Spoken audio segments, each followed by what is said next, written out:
Some minds shine so brightly they change the way we see the world. Yet their brilliance can be isolating. This was John Forbes Nash Jr., a genius whose intellect reshaped economics, but whose greatest battles were fought within. Nash saw patterns in chaos, destined for greatness, but haunted by a mind that could both solve and create puzzles. His journey is not just about mathematics, but about the resilience of the human spirit. We'll follow Nash from Princeton's hallowed halls to the depths of his own mind, witnessing his struggle and refusal to surrender. His story reminds us that true victory is not conquering the world outside, but finding peace within. The tale of John Nash is a lesson in empathy, challenging our understanding of mental illness and celebrating those who stand by us. This is the story of a beautiful mind, brilliant, fractured, enduring, and full of love. In 1947, Princeton buzzed with ambition, its halls echoing with the dreams of young scholars eager to leave their mark on the world. But John Nash stood apart, a scholarship student from West Virginia, driven by the need to prove himself in a world that felt both exhilarating and intimidating. While others mingled, forming study groups and following academic routines, Nash isolated himself, searching for a single, original idea that would set him apart from the crowd. He skipped classes, haunted the library late into the night, and was seen as an eccentric outsider by his peers, someone who didn't quite fit the mold. His only real connection was his roommate, Charles Herman, a charismatic literature student who encouraged Nash to experience life beyond mathematics and to open up to new possibilities. Charles became Nash's confidant, offering friendship and a rare escape from his self-imposed solitude.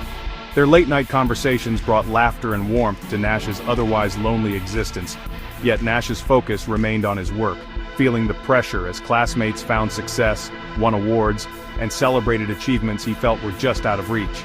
He was convinced he was destined for greatness, but the path was unclear, and the weight of expectation grew heavier with each passing day. Princeton was a time of profound loneliness and relentless intellectual struggle, where every breakthrough seemed to come at the cost of deeper isolation. Nash was a lone wolf, howling at a moon only he could see, waiting for his voice to be heard in a world that often felt indifferent. The world around him didn't understand, but Nash pressed on, fueled by hope, determination, and the unshakable belief that one day, his ideas would change everything. The pressure to create something truly original consumed Nash. He dismissed conventional learning, believing genius meant creating from nothing. Hours were spent lost in thought, scribbling formulas, searching for inspiration in the ordinary. His obsession made him an outcast, but also fueled his creativity. Nash challenged professors, refused to conform, and deepened his own isolation. Only Charles offered understanding, encouraging Nash to find balance and see the world differently. The search was frustrating, dead ends, despair, and crushing expectations. Yet Nash's determination was unyielding. He believed somewhere in the universe was an idea that belonged to him alone. He would not give up until he found it. Inspiration struck not in solitude, but in a crowded bar. Nash and friends debated Adam Smith's theory, every man for himself. Nash saw the flaw. If everyone pursued the same goal, all could fail. He realized the best outcome comes when each person considers both self and group. This was the seed of the Nash equilibrium, a revolutionary idea. Nash rushed to formalize his theory, translating swirling thoughts into a thesis on governing dynamics. Professors were stunned. Nash's work was a paradigm shift. Suddenly the outsider was a rising star, his breakthrough earning respect and admiration. His theory changed the game, providing a framework for understanding competition and cooperation. Nash had found his voice and the world was listening. His work's impact stretched far beyond mathematics, influencing economics, politics, and biology. The lone wolf had changed the rules. For Nash, this was more than victory, it was validation. The world finally saw the brilliance he always believed was there. After Princeton, Nash's career soared at MIT, but something new entered his life: love. He met Alicia Lard, a brilliant physics student who saw beyond his awkwardness. Their relationship was a meeting of minds, filled with debate, discovery, and affection. Alicia brought warmth and light, and Nash opened up as never before. They married, finding a fragile balance between work and love. But shadows crept in. Nash was recruited by William Parcher for a secret government project, decoding Soviet messages. The clandestine work fed Nash's sense of importance but also his paranoia. He became obsessed, convinced he was being watched, and the line between reality and delusion blurred. The happy life he built with Alicia was threatened by darkness only he could see. Nash's secret world grew more vivid and terrifying. His work for Parcher became an obsession, isolating him from everyone, even Alicia. He spoke to people who weren't there, Charles, Marcy, and Parcher, hallucinations that offered comfort and drove his paranoia. Nash grew suspicious of colleagues and his own wife, convinced Soviet agents were closing in. His paranoia affected his teaching and daily life, and Alicia watched in horror as he slipped away. The breaking point came during a Harvard lecture where Nash fled, convinced of enemy agents in the audience. Alicia sought help, discovering Parcher, Charles, and Marcy were hallucinations, figments of Nash's tormented mind. The diagnosis: paranoid schizophrenia. The secret war Nash fought was not against spies but within himself. The world he trusted was a fabrication of his illness. Alicia's love became his only anchor. The battle for Nash's mind had only just begun. The cost of genius was now painfully clear. The diagnosis shattered Nash and Alicia. Nash, a man of logic, was told his mind had betrayed him. He endured brutal treatments, but the hallucinations persisted. Alicia faced the impossible, caring for a man lost in delusion, pressured to leave but refusing to abandon him. Medication dulled Nash's mind, robbing him of his mathematical gift. He secretly stopped taking it, and the hallucinations returned with a vengeance. Nash lost his position, and their lives became isolated and difficult. Alicia's strength was tested daily, but her love never wavered. Through chaos and fear, she remained his anchor.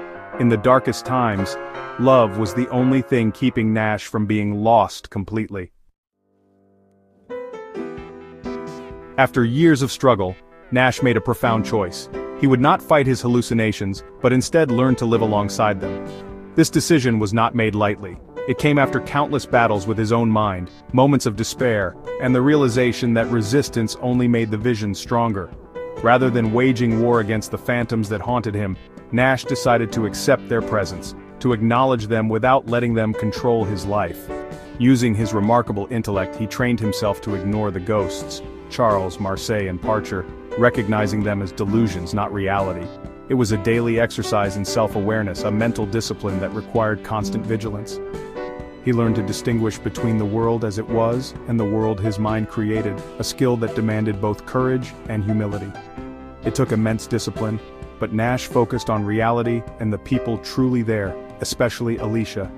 Her unwavering support became his anchor, reminding him of what was real and what was not. Their bond deepened as they faced the unknown together, Alicia's love providing a steady light through the darkness. Slowly, he reconnected with the world, spending his days at Princeton, a quiet figure in the library. The familiar halls and stacks of books became his sanctuary, a place where he could find solace and purpose. At first, students saw him as a ghost himself, a silent presence drifting through the campus, but over time they came to respect his quiet dignity, sensing the strength it took for him to simply be present. A new generation engaged with him, treating him as a living legend. They listened to his insights, drawn to the wisdom that came not just from genius but from survival. This return to academia was crucial for his recovery, giving him purpose and connection. The intellectual community welcomed him back, offering both challenge and acceptance. Nash began to teach again, informally at first, sharing his passion for mathematics with eager minds. These moments of mentorship rekindled his sense of belonging. He was still haunted, but learned to coexist with his illness. The ghosts never fully left, but he no longer let them define him. He chose acceptance over cure, focusing on the beauty of the world around him. Each day became an act of quiet bravery, a testament to his resilience. With Alicia's support, Nash found a way to live, not just survive. Their partnership was a source of hope, proof that love could endure even the most difficult trials. In the end, Nash proved that even a fractured mind can find its way back to the light, and that acceptance, love, and perseverance can lead to a life filled with meaning and hope. Years passed, and Nash found a sense of stability at Princeton, gradually learning to manage his illness and regaining a measure of peace that had long eluded him. The university became not just a place of work, but a sanctuary, a space where he could quietly rebuild his life, surrounded by the familiar rhythms of academia, and the support of a few steadfast friends. His early work on game theory, once overlooked, became foundational, reshaping not only mathematics, but also economics, biology, and even political science. The elegant logic of his ideas began to ripple outward, influencing generations of thinkers and changing the way the world understood competition and cooperation. In 1994, after decades in the shadows, the Nobel Prize Committee recognized Nash's groundbreaking contributions. The honor was not just for his theories, but for the perseverance and brilliance that had survived so many storms. The world that once dismissed him now celebrated his genius and resilience. Applause echoed through the hall, a tribute not only to his intellect, but to his journey back from the brink. At the Nobel ceremony, Nash spoke not of equations or theorems but of love, crediting Alicia, his devoted wife, as the reason for his survival and recovery. Her unwavering support had been his anchor through the darkest times. He said, "I've always believed in numbers, but it is only in the mysterious equations of love that any logical reasons can be found." In that moment, the world saw not just a mathematician, but a man transformed by compassion. Nash's greatest discovery was not mathematical, but the healing power of human connection. Through Alicia's love, he found the strength to confront his fears and reclaim his life.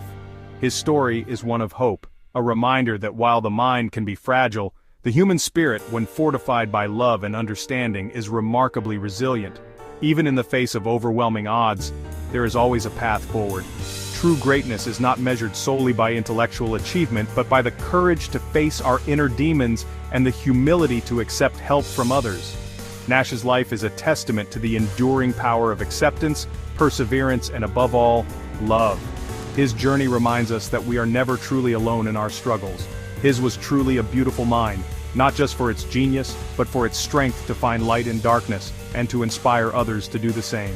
In the end, it was love that solved the most important equation of all, illuminating the path from despair to hope, and proving that the heart can triumph where reason alone cannot. What's something people don't know about supporting creators? It starts with one click. Share this video too. Help us grow our awesome community.